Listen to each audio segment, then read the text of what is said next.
Halo Nasde, kembali lagi kita belajar bahasa Indonesia ya. Semangat! Kita sudah ada di tema 4 subtema 1. Tapi bahasannya masih seputar teks eksplanasi, yaitu teks penjelasan. Masih ingat kan anak-anak? Ya, tentunya masih ingat ya bahwa teks eksplanasi itu dibuat untuk menjelaskan proses terjadinya sesuatu atau fenomena atau peristiwa berdasarkan fakta.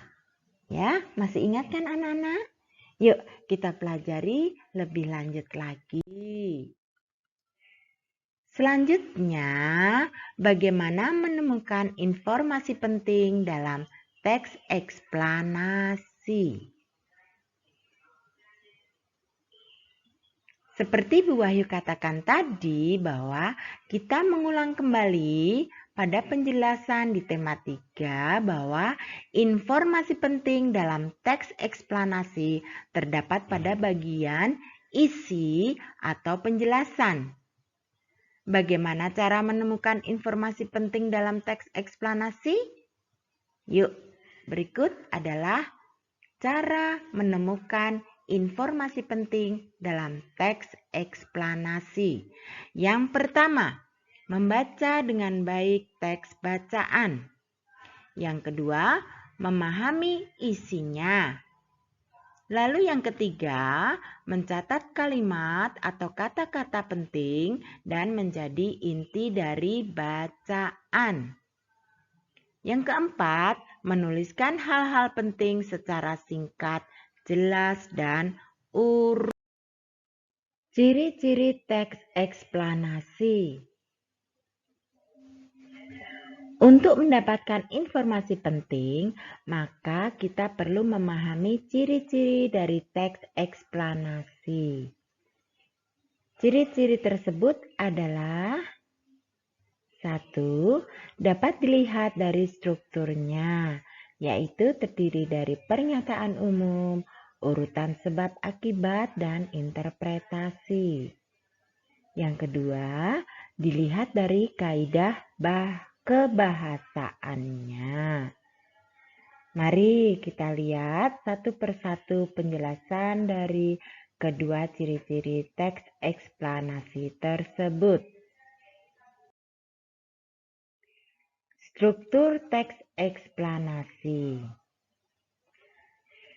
Dilihat dari strukturnya, teks eksplanasi berisi pernyataan yang terdiri dari 1. Deret penjelas yang berupa pernyataan umum mengenai topik atau permasalahan yang diperjelas secara umum atau secara garis besar. Yang kedua, topik masalah berupa deretan penjelas yang menjelaskan lebih detail dan mendalam menggunakan prinsip sebab akibat. Yang ketiga, kesimpulan atau pesan penulis berisi tentang interpretasi atau intisari dari permasalahan atau fenomena yang sedang dibahas. Biasanya, penulis menambahkan beberapa saran bagi pembacanya. Ini keterangan untuk ciri-ciri teks eksplanasi dilihat dari strukturnya ya. Yang berikutnya dilihat dari kaidah kebahasaan teks eksplanasi. Ciri teks eksplanasi yang kedua dilihat dari kaidah kebahasaan yang digunakan dalam teks eksplanasi. Yang pertama, memuat informasi berdasarkan fakta. Yang kedua, membahas informasi yang bersifat ilmiah. Yang ketiga, bersifat informatif dan tidak mempengaruhi pembaca untuk mempercayainya. Manfaat informasi penting dalam teks eksplanasi. Setelah kita menemukan informasi penting, maka akan memperoleh manfaatnya, antara lain memudahkan untuk membaca ulang atau menghafal hal-hal yang penting. Yang kedua, memudahkan untuk mendapat informasi secara cepat. Yang ketiga, memudahkan kita untuk mengingat informasi yang dibutuhkan. Membaca teks eksplanasi dan menggambarkan teks secara visual. Setelah kita membaca teks eksplanasi dan mendapatkan informasi penting, maka bagaimana cara menyampaikan sebuah informasi penting tersebut kepada orang lain? Berikut hal-hal yang perlu diperhatikan dalam menyampaikan sebuah informasi atau pesan kepada orang lain. Yang pertama, kita harus runtut dalam penyampaian, baik dan benar. Yang kedua, informasi yang kita sampaikan harus singkat dan jelas.